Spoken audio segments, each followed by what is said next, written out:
Good morning, everyone. My name is Rob Craven. I'm a regional coordinator for the Nevada Census 2020. The areas that I cover are Nye County, Lincoln County, and Esmeralda County. And I'm going to quickly talk with you guys this morning about the Nevada Census for 2020 and some of the goals for today. I'm just going to give you a brief history of the census, why the census matters, and some of the challenges that we face with it, and also how you guys can get involved to help ensure that we get everyone in our state counted. So the first census was in 1790. It's actually in the Constitution, and it's in Article 1, Section 2. It says, an enumeration shall be made within 3 years after the first meeting of the Congress of the United States, and within every subsequent term of 10 years in such manner as they shall by law direct. So basically, the Constitution says that every 10 years we'll conduct a census in the United States to know how many people are living in our country. So the first census was in 1790, and it was under the responsibility of the then Secretary of State, Thomas Jefferson, and that census counted 3.9 million people in the United States. So we've grown quite a bit since then because the projected population of our country currently is somewhere around 330 million. And the first census was taken on horseback by enumerators that rode around to each house and did a head count and asked people how many people were living in their home to get an idea of how many people were in our country at the time. So, why does the census matter in Nevada? Well, there's a few really important issues, and one of the first ones is it's about our representation in government. So every 10 years, the results of the census are used to reapportion the House of Representatives, determining how many seats each state gets. And we're just going to watch a quick video just to show you a visual of how that works. How does the 2020 census affect representation?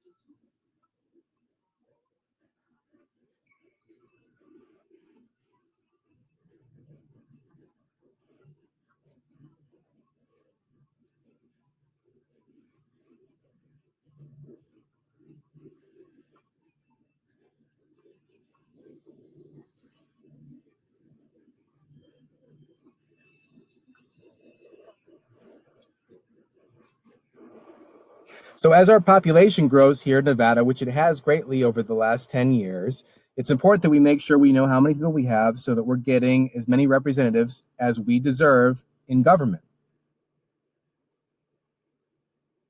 So one of the other really important reasons the census matters so much to us is, for example, in 2016, Nevada received over $6 billion through 55 federal programs guided by the data that was derived from the 2010 census.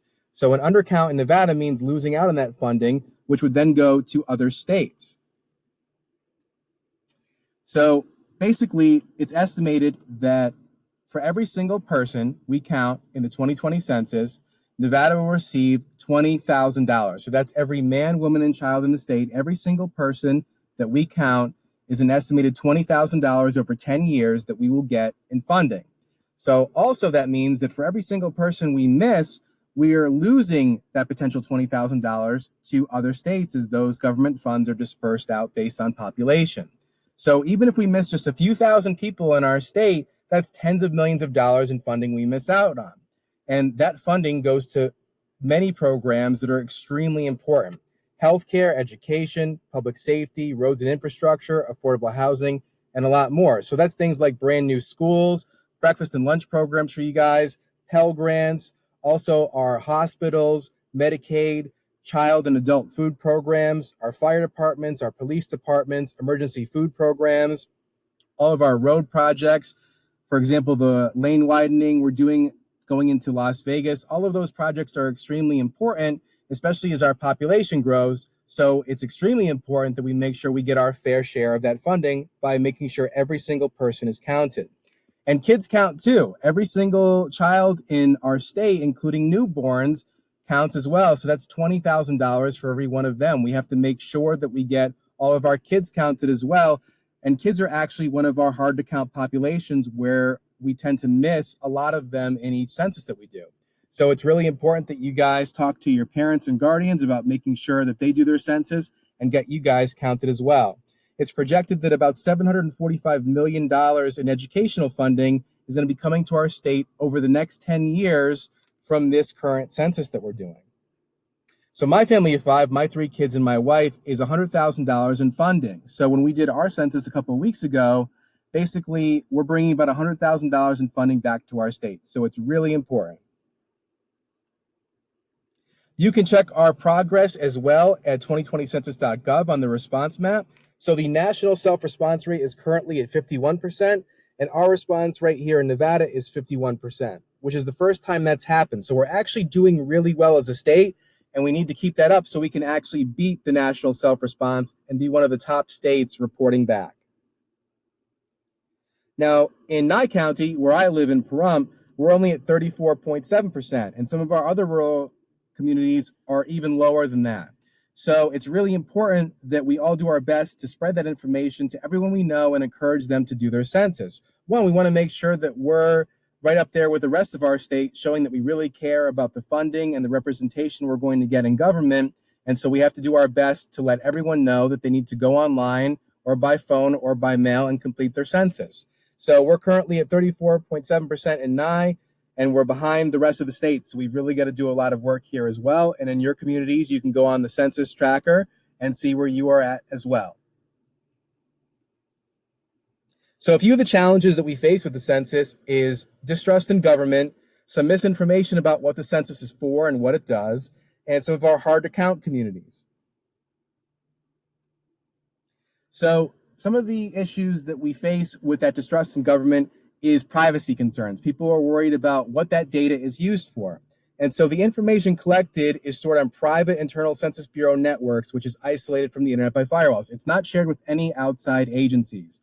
So a lot of our residents and families can be concerned that their data is not private, and then it could be shared with their landlord, or it could be shared with immigration or another government agency.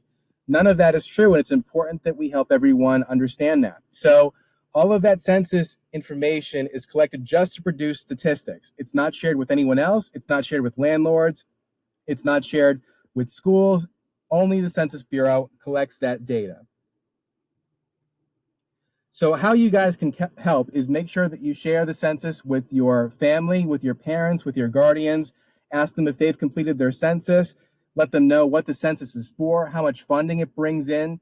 Go online together and look at all the different programs that census funding helps bring to our state. And it's very easy to find programs that we all benefit from in some way, whether we're students, whether we're working, whether we're older, whether some of our senior citizens, our veterans. Everyone benefits in some way from the funding that comes back from the census. So encourage all of your friends, ask everybody in your life and around you, have they completed their census, and answer any questions they have about it that you've learned today.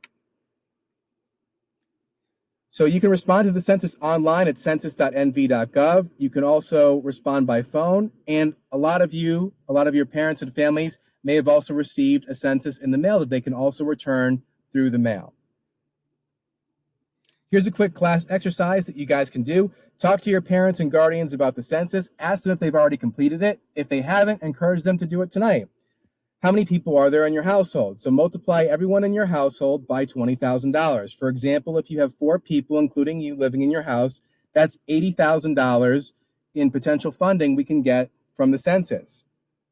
How much funding did your class bring back to Nevada in total? So count your teacher, your teacher's family, all of your classmates, and all of your families together, and figure out how much funding in total your one class was able to bring back to our state. I want to thank you guys very much for sharing this information with me. I'm happy to answer any questions. My email is here as well. I really appreciate you guys taking the time, and I hope you learned a little bit about the census and are able to talk to some people in your lives and convince them to get online or call up or send theirs in by mail so that we can get that needed funding. Thanks very much.